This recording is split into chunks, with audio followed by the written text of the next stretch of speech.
Faster than a speeding bullet, and unlike any other aircraft ever built, it raced the sun and won.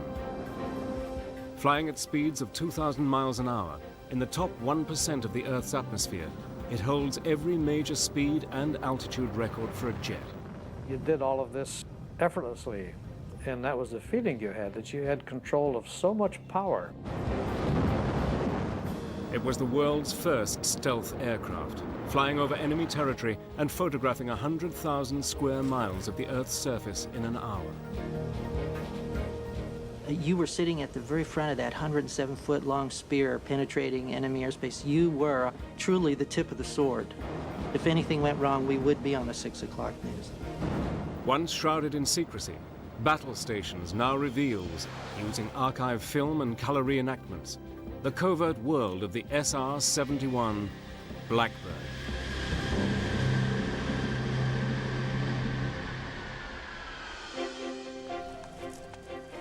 During World War I, the first reconnaissance aircraft were developed to photograph the enemy in an attempt to gain a tactical advantage. World War II saw more sophisticated aircraft and camera technology that played a vital role in the Allied victory.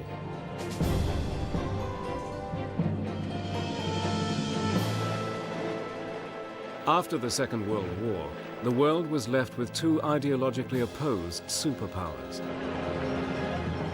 The Cold War had begun, and the United States wanted to keep a watchful eye on events behind the Iron Curtain. America was desperate for information about Soviet nuclear stockpiling, fighter capability, and bomber threat. In early December 1954, the task of creating the next generation of reconnaissance aircraft was assigned to the visionary designer Kelly Johnson and his elite team from Lockheed's Advanced Development Program, known as the Skunkworks. I think Kelly's operation of the Skunkworks was probably unique in aviation industry. To start with, he had a very, very small cadre of people. He handpicked everyone that worked for him. They were swore to ultimate secrecy. There was absolutely no leaks within the system. He was guaranteed of that. He also made it a point to co-locate his engineers and his producers, the people who were building the airplanes. So the engineer could come up with a drawing and he would walk out on the hangar floor and talk to the man who's bending metal. Can't stress enough the engineers directly with the shop people all the time. And Kelly, when you had a problem, you'd have a meeting and decisions were made right then. He was always very fair. He could be very tough. He was no pussycat, I'll tell you. Kelly's Skunkworks produced their first spy plane in 1955, the U-2. In an effort to evade Soviet radar, the U-2 was designed to fly at an altitude of 75,000 feet. In 1956, it began overflying the Soviet Union on reconnaissance missions. But the Soviets' latest radar systems were more advanced than had been anticipated. When the U-2 flown by the CIA first began their operations over the Soviet Union, they were shocked to discover that the Soviets were tracking them, even on the very first mission. Every U-2 flown over the Soviet Union was in serious danger. The U-2 was being tracked, and that was a great concern to not only to our country, but to Lockheed, who had promised that this airplane would never be seen. Determined to create the ultimate spy plane, Kelly Johnson returned to the drawing board. He began designing a new supersonic aircraft that could fly faster and higher than the U-2, with the lowest possible presence on enemy radar screens.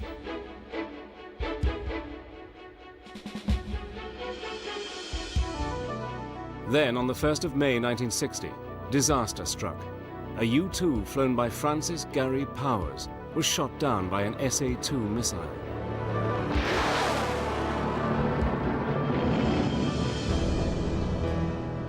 Powers survived and had a very public trial, designed to humiliate the US and deter them from carrying out any further reconnaissance flights. But with tensions between the superpowers mounting, the need for reconnaissance was more urgent than ever. Kelly Johnson's plans for an advanced supersonic spy plane became the #1 priority. In order to create an aircraft capable of operating at the speeds and altitudes that Kelly envisaged, his Skunkworks team would have to overcome a series of huge technological problems. And the biggest problem that he was going to face, and he knew this up front, was going to be temperature. The temperatures that the aircraft would encounter at those speeds were phenomenal. It was clear that a traditional aluminium airframe would not withstand these extreme conditions.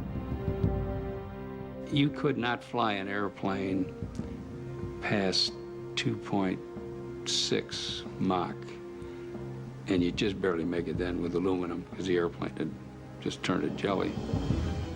The decision was made to build the airframe from titanium. Titanium was both light enough to reach altitudes in excess of 80,000 feet and strong enough to withstand the enormous temperatures generated by Mach 3 flight. No one had ever built an airplane out of titanium. So he had to begin from scratch. We didn't even have tools that you could use to develop titanium and to bend it and to shape it and to make an airplane. So we had to start by designing tools. It was a gigantic undertaking. Creating an aircraft able to cruise at Mach 3 was difficult enough, but the Skunkworks also had to face the challenge of combining this level of performance with the new science of stealth. To avoid features that would create strong radar reflections, the plane had taken on a revolutionary shape.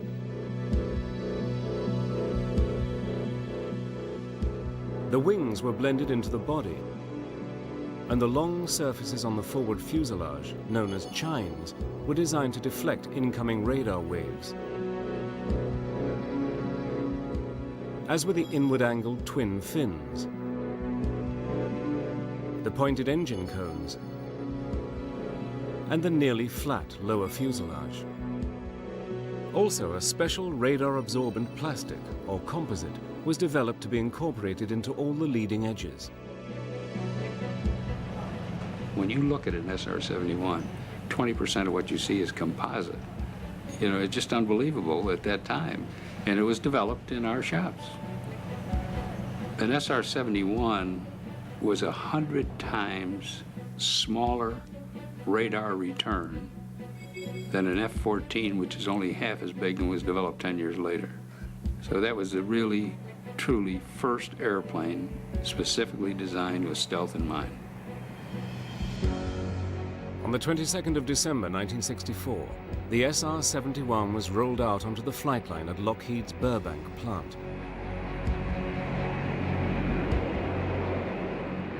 Coated in black, radar-absorbent ferrite paint, the Blackbird, as it became known, was an extraordinarily futuristic-looking machine. Lockheed test pilot Robert Gilliland would be the first in the cockpit. When we got going, as a matter of fact, for the actual first flight, it had 383 open items. These are things that are supposed to be working that aren't working. So it was a bare bones type of operation for the first flight. And you might say these kind of things could be dangerous, but there are plenty of other people that would like to have been in my position, I assure you of that. The exhilaration when we made the first engine run and they had those afterburners going in there and that thing is straining against those cables, and I just felt, boy, this is really going to be something.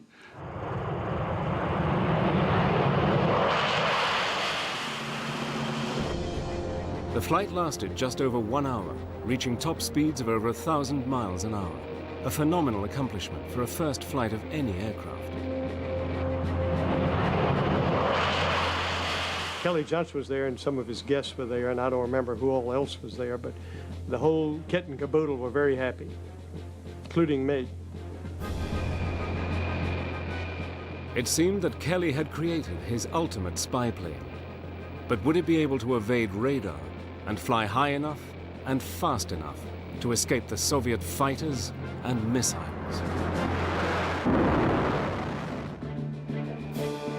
Flying at speeds in excess of Mach 3, at altitudes over 80,000 feet, The SR-71 Blackbird was the fastest and highest flying jet in the world. In 1966, the first SR-71 spy plane was delivered to Beale Air Force Base in California. The first strategic reconnaissance squadron now needed an elite force of airmen to fly it. Well, my first thought was, I sure hope that I'm selected for the program. I mean, that was ultimate, to get selected for the program. In order to qualify for the SR-71, you had to be very good at what you were doing thus far in your aviation career. In fact, you had to be pretty much the best at what you did to be considered as a candidate. Each Blackbird needed 2 crew members, the pilot and the RSO, the Reconnaissance Systems Officer. It was extremely exciting to just to get signed into Beale Air Force Base and to think that you're going to be flying this airplane. You cannot wait. But the selection interviews and evaluations alone lasted a week and included a rigorous physical examination, the same as experienced by the astronaut corps. And the first 2 days were physicals, an astronaut physical in a sense, taking an EKG on a treadmill and full body x-rays, just very extensive physical exam. They also wanted to know if you were the kind of person that they could live with on the road, because you had to spend a lot of time together. You know, in a sense, it's part of your family. And they wanted to evaluate people to see if they'd be a good member of that family.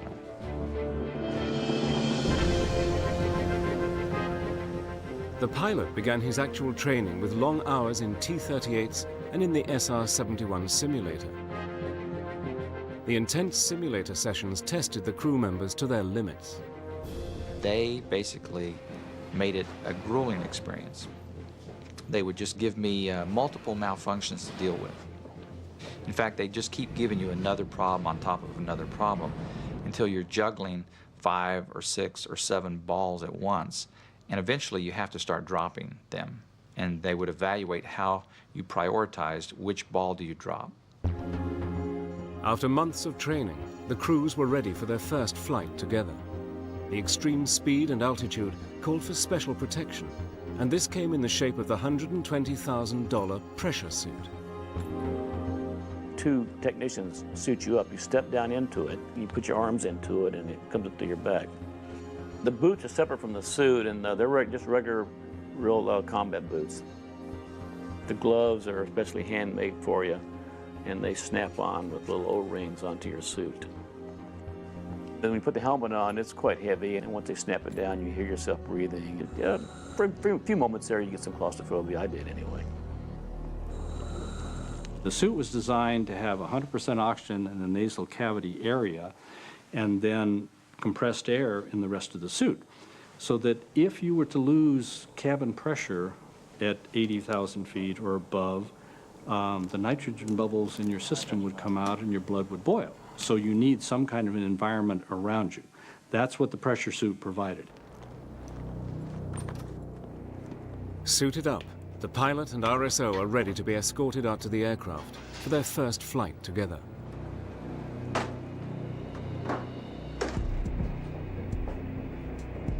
There are 3 people that do nothing but strap you into the cockpit. And unlike a lot of aircraft, this cockpit is down sort of in the bowels of the aircraft. You get placed down inside the cockpit and strapped in. And then the canopy is lowered on top of you.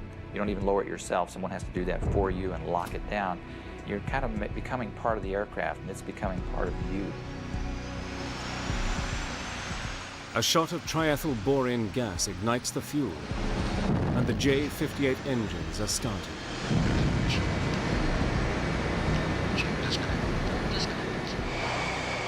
Where it really got impressive is when it starts taxiing out of the hangar.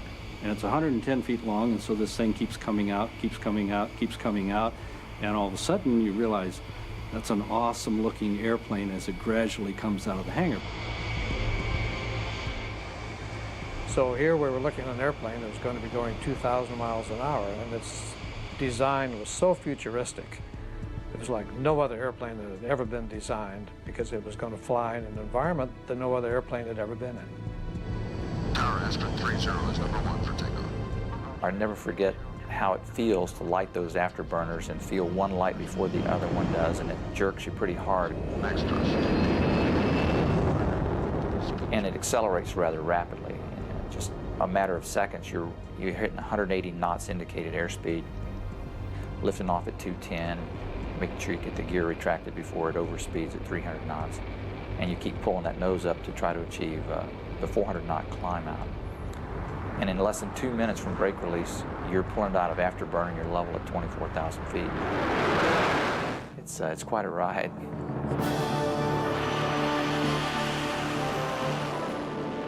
I remember the first time I took the aircraft up to speed and to altitude, I went through Mach 1, and then I approached Mach 2, and it went through Mach 2 without the slightest indication of any problems, and I marveled at that.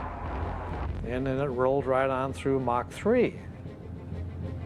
Of course, none of us had ever been that fast before, but you did all of this effortlessly. And that was the feeling you had, that you had control of so much power on this aircraft that it was almost limitless. As the SR-71 accelerates through Mach 3, the triple sonic boom is followed by a blast of heat radiating from its black skin that reaches temperatures of 1,100 degrees. It truly flew through the air like a hot knife through butter. It really did. So it was pointy on every end, but it had elegance. But it was an elegance that was designed for performance. After 10 months of grueling training, the SR-71 crews were ready to go operational. Flying over heavily defended areas in enemy territories would push both the aircraft and the crews to their limits.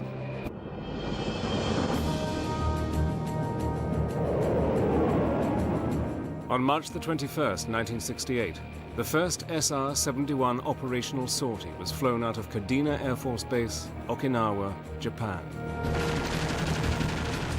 The Vietnam War had been raging for 5 years, and the United States was determined to contain and defeat communism in Southeast Asia.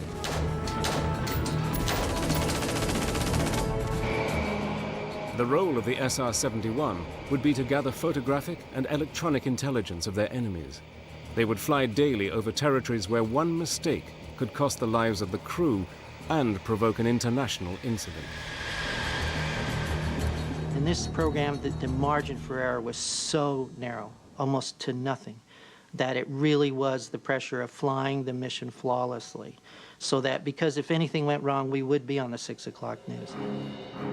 SR-71 missions were always carefully planned.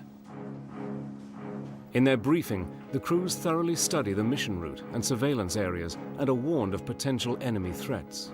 Well, we try to stay well informed about our adversaries' capabilities, about their ability to track our movement, our aircraft, any potential surface-to-air missiles that might be a threat to us, or any aircraft that might be a threat to us during a flight.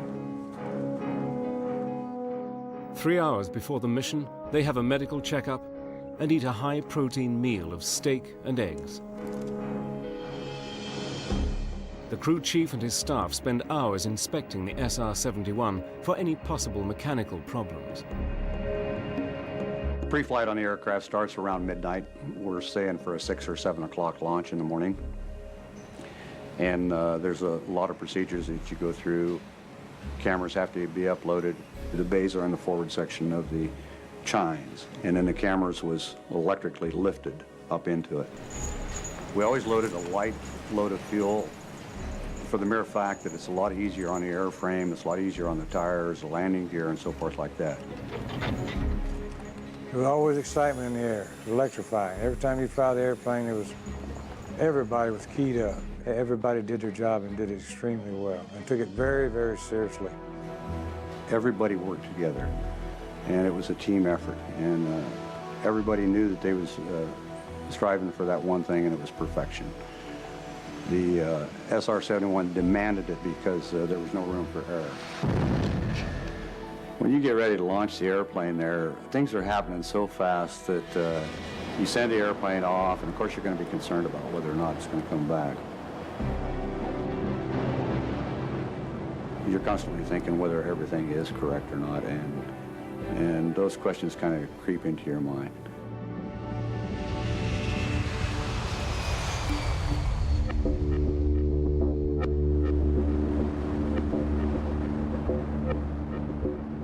Above 60,000 feet, the crew switches off all contact with air traffic control.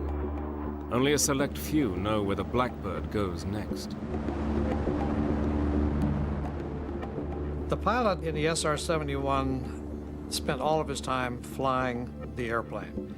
The airplane operated on autopilot, that's true, but you had to kind of hand fly the autopilot. It demanded your attention all the time, and so the fellow in the back seat, the reconnaissance systems officer, he handled all of the auxiliary systems. Sitting in the rear cockpit, the RSO must keep the plane on the black line, the pre-planned route to the target. As they reach enemy territory, he concentrates on the radar and defensive systems, trying to jam enemy communications in the event of a missile launch. We carried the same type of jammer that was used throughout the Vietnam War by all of the fighters and bombers, which attempted to jam the communication between the radar site and the missile itself. Once they began the communication, our indications in the cockpit would go from warning to jamming, and it would be jamming that communication link to the missile. But sometimes the enemy would try to attack the SR-71 by launching a missile without any radar guidance. We were coming in off the water, headed inland, and the pilot says, "Hey, Reg, look out your right window." And here is what looks like a telephone pole about 150 yards away that's going just straight up. He said, "Was that close enough?" And I said, "Yeah, that was close enough." Our main defense, if we were fired upon, was increased speed. And we could increase 100 knots, 200 knots in just a matter of seconds, which is a lot of differential in speed for a missile to cope with. Approaching the target area, the RSO concentrates on operating the high-tech surveillance equipment. The 6 different cameras were able to photograph 100,000 square miles in an hour, producing images with such high resolution that a vehicle's number plate could be clearly identified.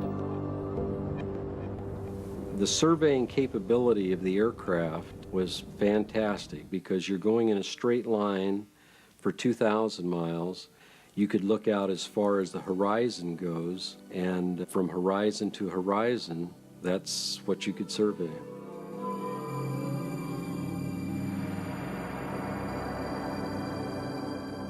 For the crews flying in the top 1% of the atmosphere, it gave them a unique perspective on the world. The first thing that you notice that's phenomenal is the change of the sky color. At about 60,000 feet, the sky turns a deep indigo steel blue that is so mesmerizing. You just want to look at it. It's fascinating. You know, if I flew the aircraft up near the Arctic Circle, and I might actually traverse dawn to dusk and back 2 or 3 times. I've seen the sun rise and set 3 times on a flight, which is very unusual. I mean, we're actually flying faster than the Earth's rotation, so we're outrunning the sun.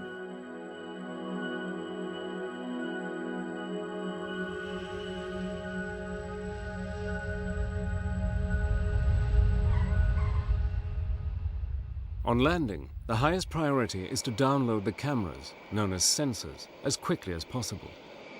Everyone was deeply concerned that their sensor performed as it was designed to do and programmed to do. So there was a lot of serious concerns there, and there was a lot of happiness because the plane had made a successful mission and the crews were home. The films were then rushed off for processing and analysis. Well, the photo interpreters were a brilliant bunch of young airmen, and they could look at that film and they could spot something had been moved or a new facility was going up. They were great at that. And they would call their supervisors if they saw something of interest, you know, that needed to be flagged and brought to the attention of the intelligence people. One of the things I enjoyed about flying the Blackbird was knowing that information is power. The information we would gather could very well preclude bombs having to be dropped at all. It could save a lot of people's lives by having the right information at the right time. The Blackbird crews were successfully infiltrating enemy territory and gathering a massive intelligence about their adversaries. but with the Iron Curtain still firmly in place and Soviet technology constantly improving, how long would the SR-71 remain flying safely in such dangerous areas? In October 1973, they would face their most crucial test.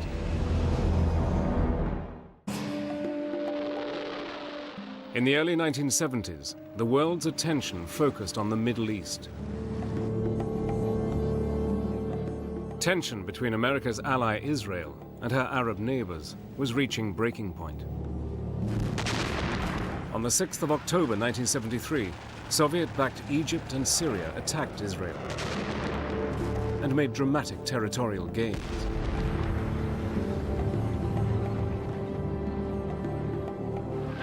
With the Middle East caught up in the politics of the Cold War, an Israeli defeat would bring with it the threat of nuclear conflict. The Soviets had launched their Cosmos 596 satellite, bringing them immediate intelligence from the battlefronts and putting them one step ahead of the United States. It was time to bring in the Blackbird. The SR-71 would fly directly from Griffiths Air Force Base, New York, to the Middle East. The flight would be over 11 hours long, with 6 refuelings. No Blackbird crew member had ever experienced such a lengthy, complex mission. I flew a 10.5-hour training flight, and I was beat. By the time I got out of the airplane, I said, whew, that's about as far as I can fly. But when they said you can fly 11 hours and 20 minutes, you jump up and you say, yes, sir, you know, I'll be happy to do that. I picked Jim Shelton as the first pilot to fly the mission. I knew he was an extremely reliable, highly qualified, and had done extremely well in all of his training and everything. So I had total confidence that if the mission could be done, that Jim would do it. On the 12th of October, under codename Giant Reach, the mission began.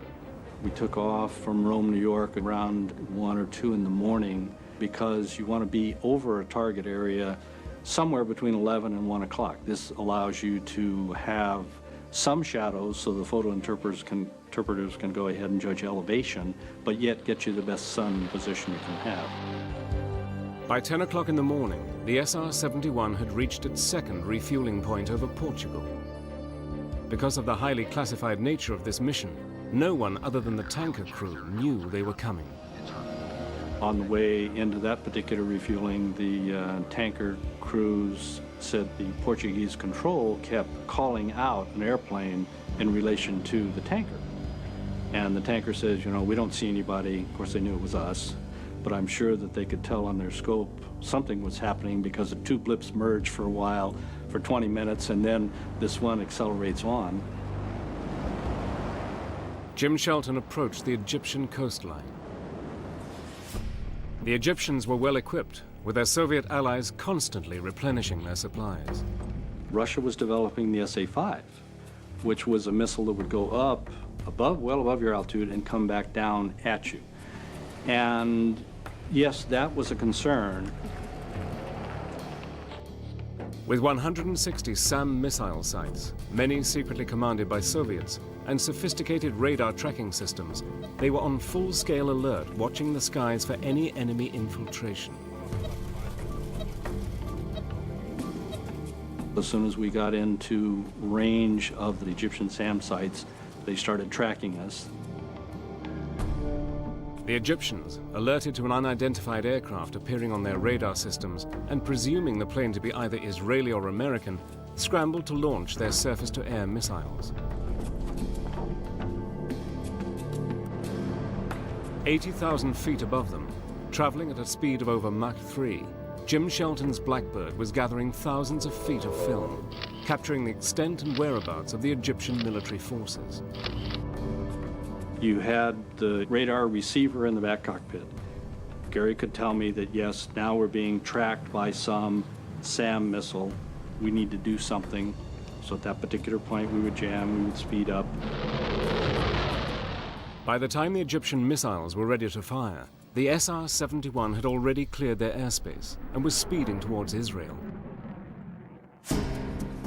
But the heavily armed Israelis also had no knowledge of this covert Blackbird operation and immediately went on full alert.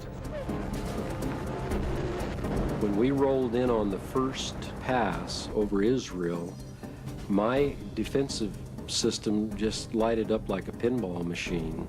And I indicated to my pilot, I got all these indications back here. I said, just, maybe keep your eyes open because it seems like somebody's shooting at us. Despite launching a barrage of missiles, the Israelis did not manage to shoot their presumed enemy out of the sky. The Blackbird headed back to the United States. We got everything we were tasked for, got the airplane back, and that's the first time airplane, the SR-71, had flown 11 hours and 20 minutes. After we land, the next couple of days, Gary and I get invited to the Pentagon. Admiral Moore, chairman of the Joint Chiefs, wanted to thank us for the work that we had done, and they showed us some photos. The photographs were detailed enough to show how many Israeli tanks had been destroyed in the initial battles. We were to go ahead and resupply the Israelis with some of their lost equipment. So the photo interpreters are counting the number of tanks that we would be replacing. So it was a very crucial point for the SR-71. It was a very sensitive mission, and there was a lot of pressure to get that first one done. Jim and his backseater nailed them. He got all the targets, and everyone was absolutely elated. 8 more successful Blackbird missions supplied detailed intelligence that the war was now turning in Israel's favor. With this information, the United States was able to broker an eventual ceasefire on the 24th of October. I think the SR-71 contributed greatly to the resolution of that war. No one knew the airplane could fly that far and perform a mission like that and come back and hand the intelligence people the product.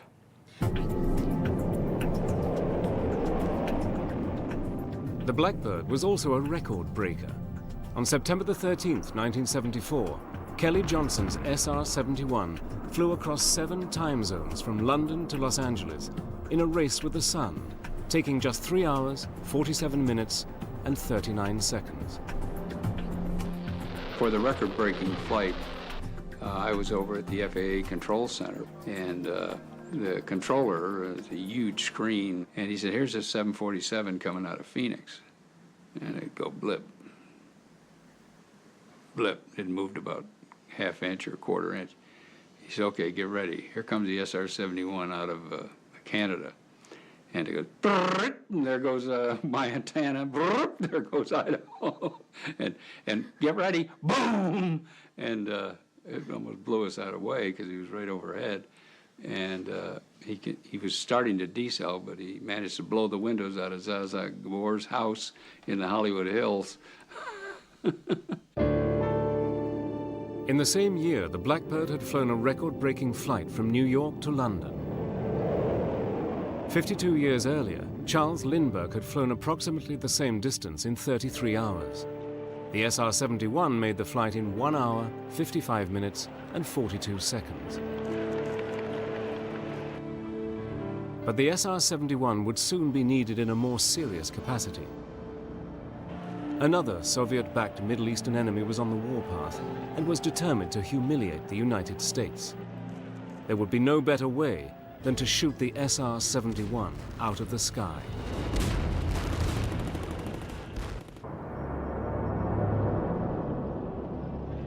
Tension between the United States and much of the Arab world continued. In 1972, the revolutionary leader of Libya, Colonel Muammar Gaddafi, announced that he was giving aid to terrorist organizations in Europe and the Middle East. He issued repeated threats to America and indicated that those who crossed the Gulf of Sidra would be crossing a line of death.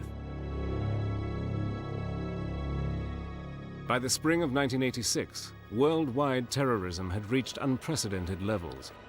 President Reagan's patience was wearing thin. Gaddafi deserves to be treated as a pariah in the world community. We call on our friends in Western Europe and elsewhere to join with us in isolating him. If these steps do not end Gaddafi's terrorism, I promise you that further steps will be taken. Then, on the 5th of April, 1986, a bomb exploded in a West Berlin disco, Among the 232 casualties, 2 American servicemen were killed.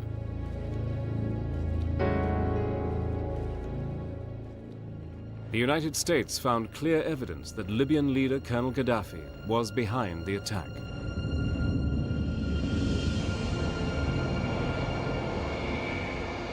At RAF Mildenhall in England, SR-71 pilot Brian Shule knew that they were on course for retaliation. Now, we knew that something was going on because all of a sudden the Mildenhall base had an extra security arm of guards around it.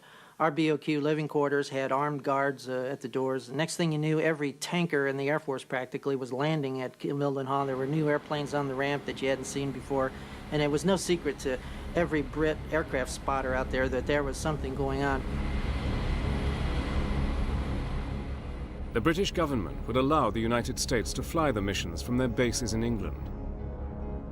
At 9:30 a.m. on the 14th of April, the SR-71 crew members were ordered to a top-secret briefing.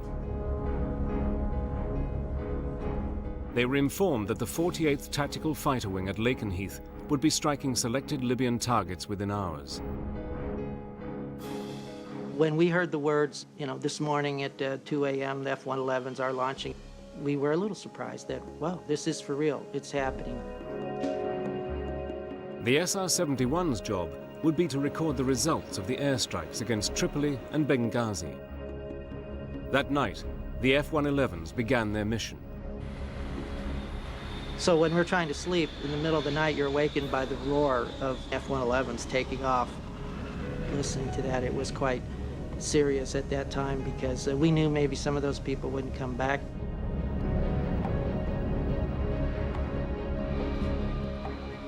By the time the SR-71 crews arrived to prepare for their mission, the F-111s were already bombing Libya. My fellow Americans, at 7 o'clock this evening, Eastern Time, air and naval forces of the United States launched a series of strikes against the headquarters, terrorist facilities, and military assets that support Muammar Gaddafi's subversive activities. Today, we have done what we had to do. If necessary, we shall do it again.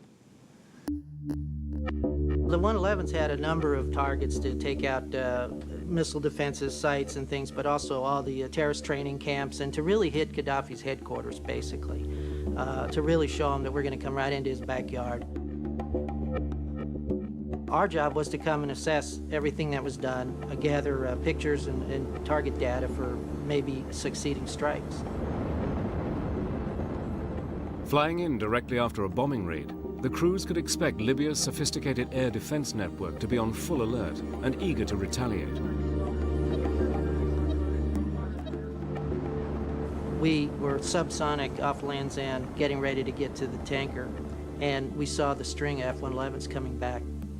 And my backseater, Walter, was counting the planes as they came back and passed us. And he came up one short. And he knew that somebody had not made it home, and we were very sad in the cockpit at that time before we even started that we had lost an entire crew. But yet, it gave us more resolve.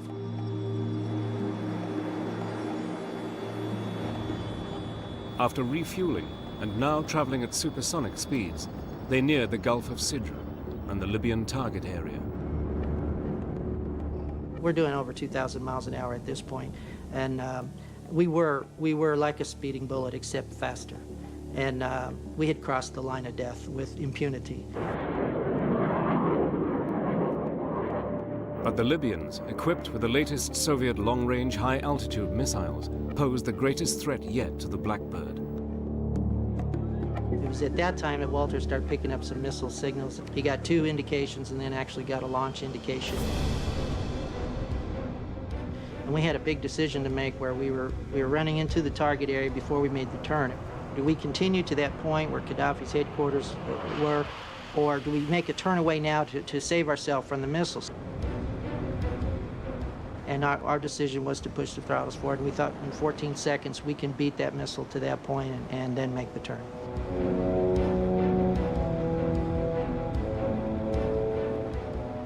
Made the turn, went feet wet, got to the coast, and I will tell you, that was probably the fastest I've ever seen the SR-71 fly. They'd outrun the missile, gathered the photographic intelligence, and were now heading away from the danger zone. Walt said, okay, you can pull it back now. My hand was still locked in the forward position there. We were seeing Mach numbers that were a little scary, that we had not seen before, and the jet did it effortlessly. The intelligence photos that were brought back clearly showed that the bombing mission had been a success. It was decided there would be no need to risk more American airmen's lives over Libya with further bombing.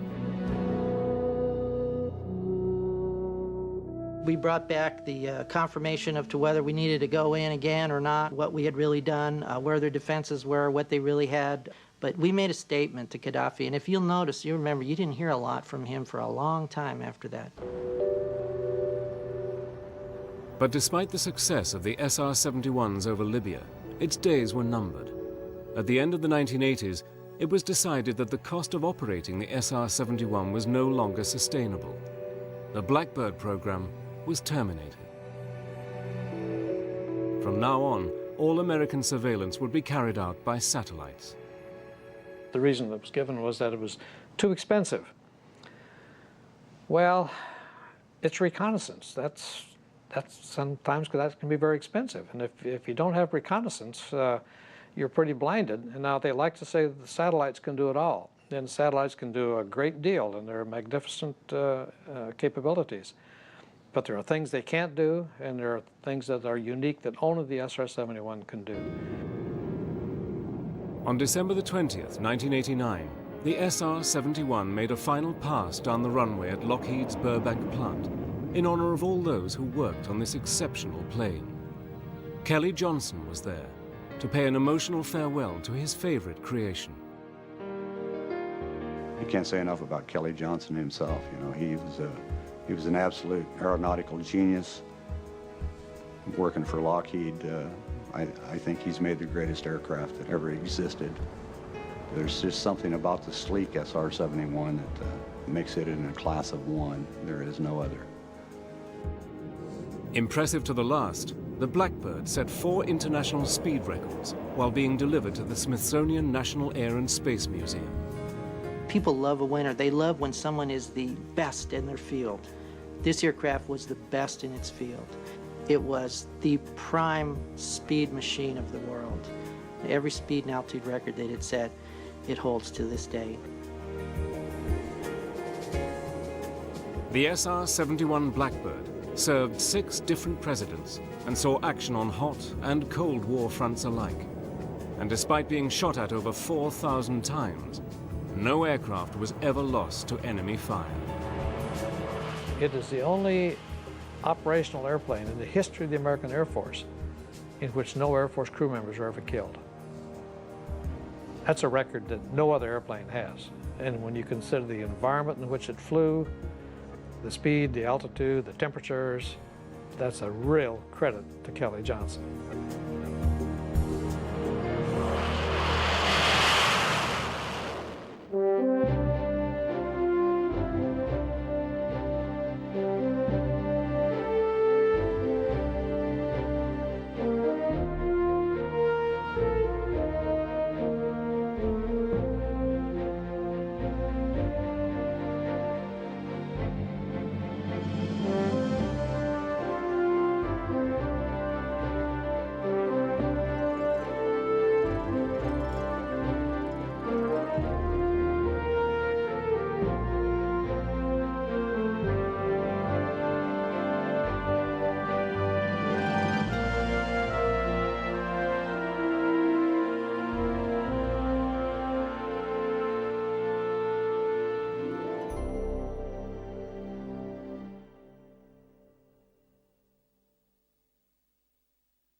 I flew the airplane for almost 9 years, and I initially checked out in early 1957.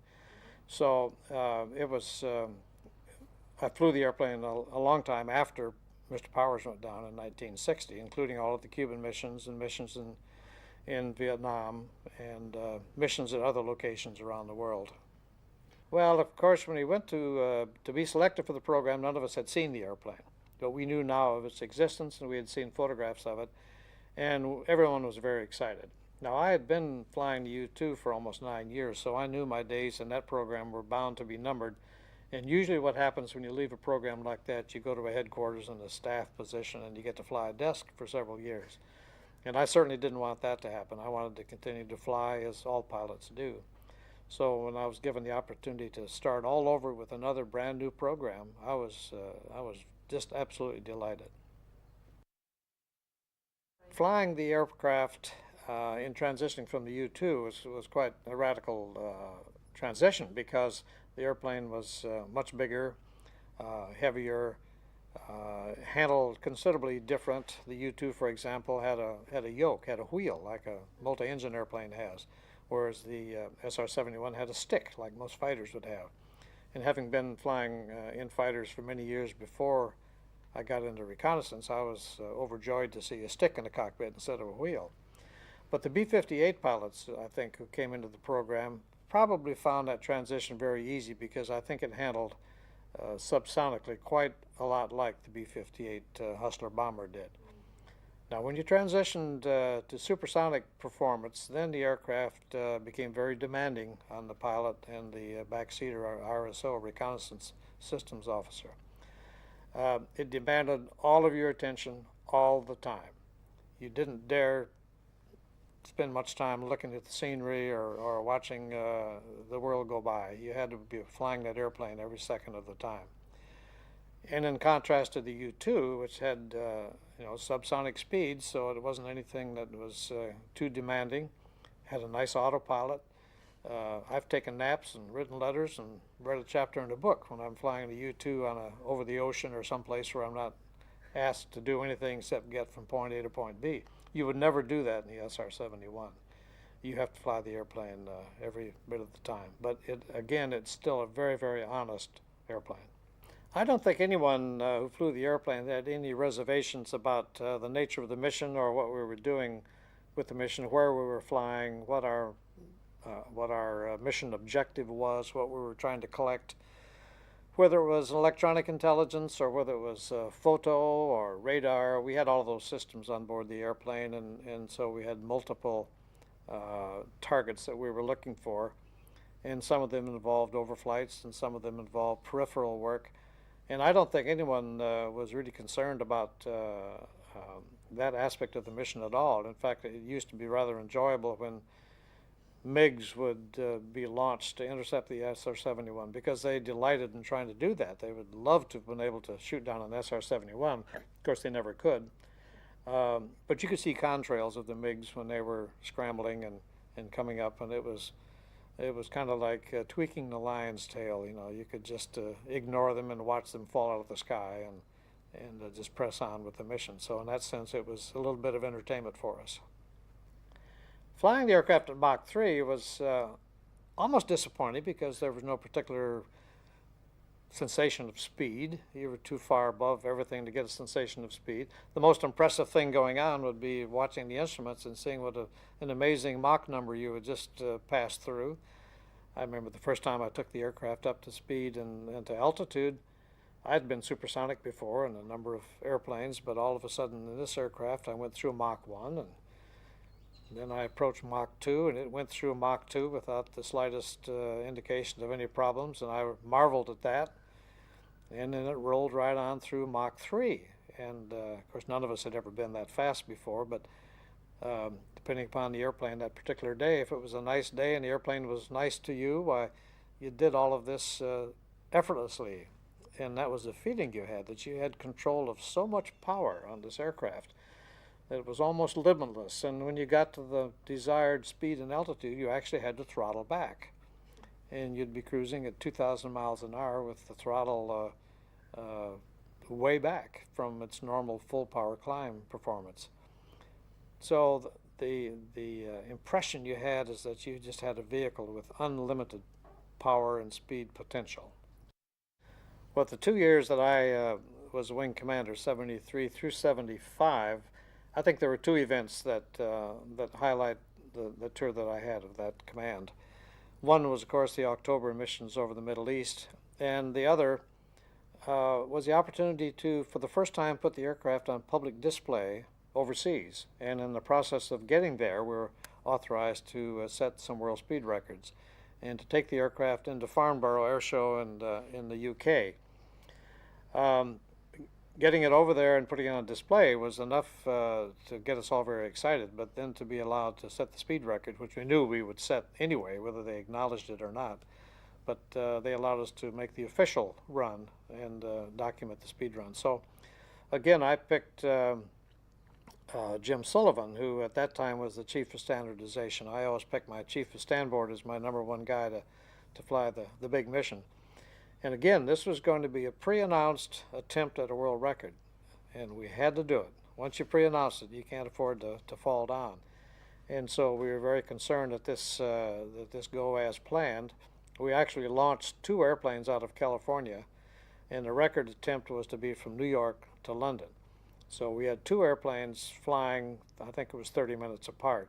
And if something happened to Sullivan before he got to New York, because once he started, he was on his own. But if something happened to his airplane before he got to New York for some reason, then the second airplane would make the speed run.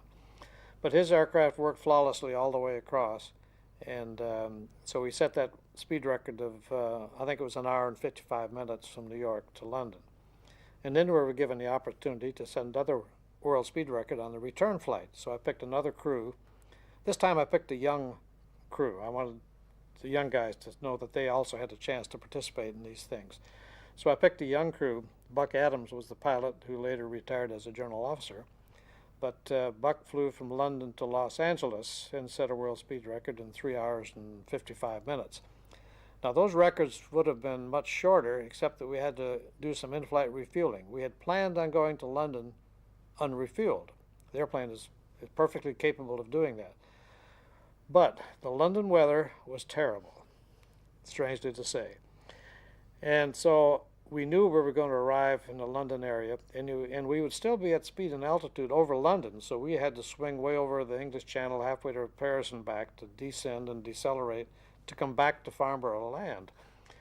And I knew we were going to be on fumes when you put all that together, and we had to have completely good visual conditions in order to attempt that. So much to Kelly Johnson's dismay, I directed that we have an in-flight refueling partway across. And he called me on the phone as soon as he got the word. He was most upset with me for putting in that refueling.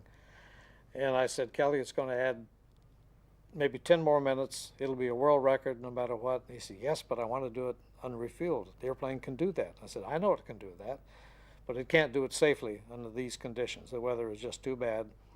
We don't even begin to meet the Air Force requirements for fuel reserve. And if we're going into an instrument condition up there, Jim has to have some fuel reserve. So he finally allowed us out that he'd let me do that, but he was very unhappy. But he was there when the airplane landed, as I was. We were all in London at Farnborough waiting for the airplane. And when he landed, Kelly Johnson was absolutely ecstatic. And he was so happy. He threw a big party for us that night. And so all was forgiven after the record was set. And what was it set at? It was 1 hour, 55 minutes from New York to London. Yeah, that was pretty good. The previous record was something like 4 or 5 hours, owned by a British pilot, military pilot. So smashed that one. We And no smashed one's that. ever beaten it? No, nobody could. No, it'll never be beaten.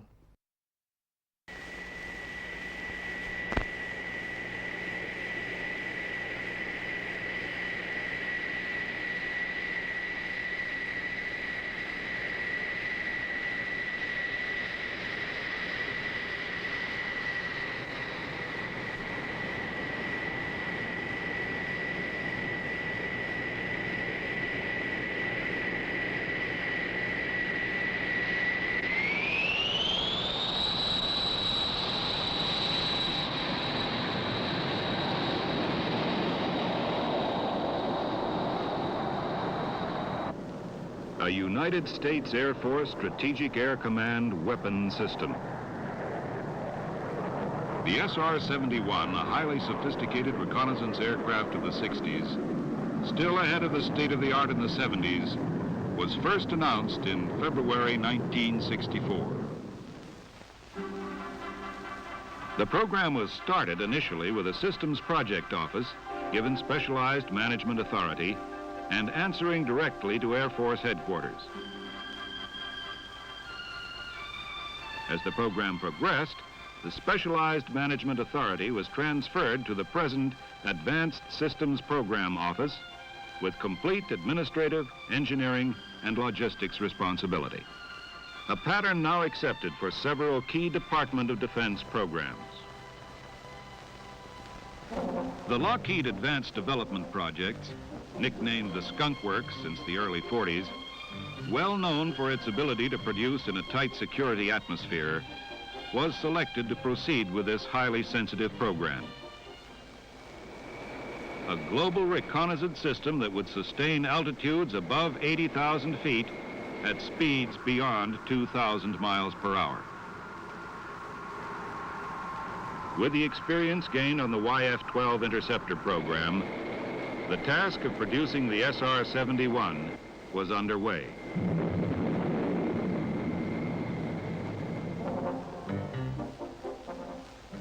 The airframe and systems design was rapidly finalized. Engineering drawing release moved into high gear.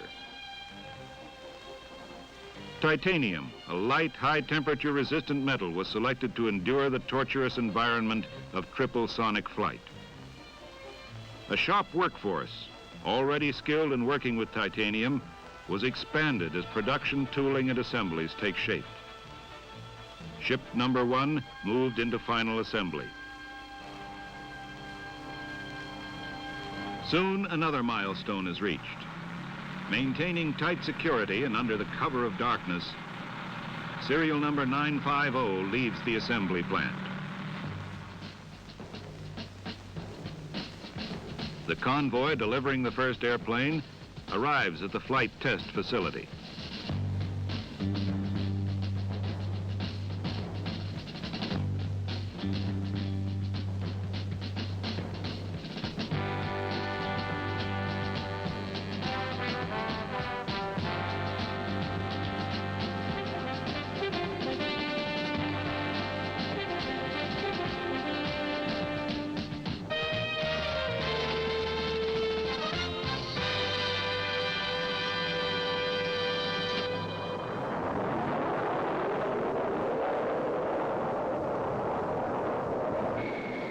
This new member of the family of Blackbirds made its debut just 22 months after go-ahead.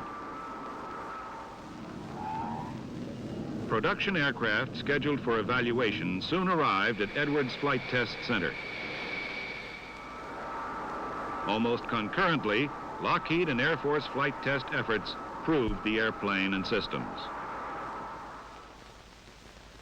Meanwhile, facilities at Beale Air Force Base in Northern California were being readied to receive SAC's new Mach 3 Plus aircraft. A new team was being formed. Members were arriving on base daily. The Lockheed ADP Field Engineering Support Group, formed early in the test program, arrived at the operational base, consisting of a small group of engineers, logistics, and systems personnel. Equipped with fast response procedures, they brought the manufacturer's entire support as close as the commanding officer's telephone. The Physiological Support Division was busy processing flight crews selected from the many highly qualified volunteers from throughout the Air Force. Personnel were scheduled into training. Animated aids familiarized students with the internal workings of the engine and system components. Functional aids utilizing actual airplane parts are used to develop operational and maintenance skills. Indoctrination with the spacesuit life support system required by the crew provides the newly assigned team members with first-hand information relating to the SR's hostile operating environment. Transition to the SR was rapidly being accomplished. With introduction to the flight simulator, the goal of flying the Blackbird is in sight. Flight crews experience the operation and performance of the airplane and reconnaissance systems in a realistic simulation of flight. Flight crew and maintenance training was proceeding on schedule.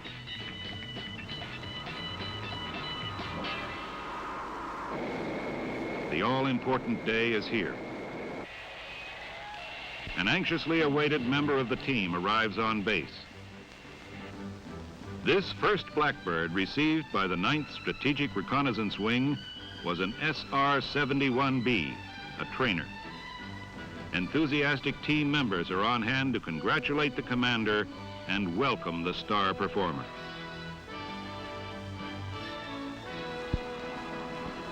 The pace quickens. Additional aircraft arrive.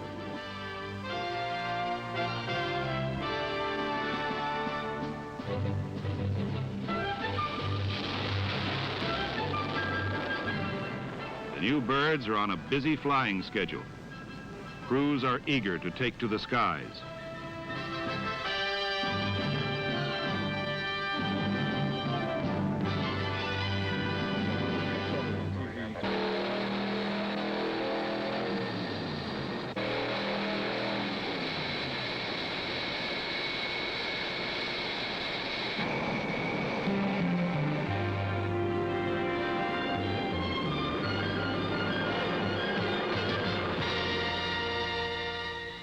The SR's dagger-like shape is thrust through the sky by more power than 45 diesel locomotives. During flight, the cockpit remains comfortable, while just outside, airplane skin temperatures exceed a searing 600 degrees. The men flying this phenomenal machine soon were routinely flying Mach 3 and beyond. The team, proud of their bird and the crews that fly them, established an exclusive club. At an impressive ceremony, each crew member is awarded a Mach 3 Plus pin and certificate, honoring his first flight at 2,000 miles per hour. The Strategic Air Command's 9th Strategic Reconnaissance Wing has flown thousands of hours at Mach 3. They have pioneered sustained operational flight above 80,000 feet at speeds beyond 2,000 miles per hour, carrying forward the tradition of unarmed reconnaissance. Living up to their motto, peace through surveillance, by providing information for the security of the United States and the free world. The SR-71 in a single flight has flown over 15,000 miles. On one mission, it is capable of mapping a section of the world equal to a path 60 miles wide from San Francisco to New York. The incredible Blackbirds and the team that operates them are justly proud guardians of peace through surveillance.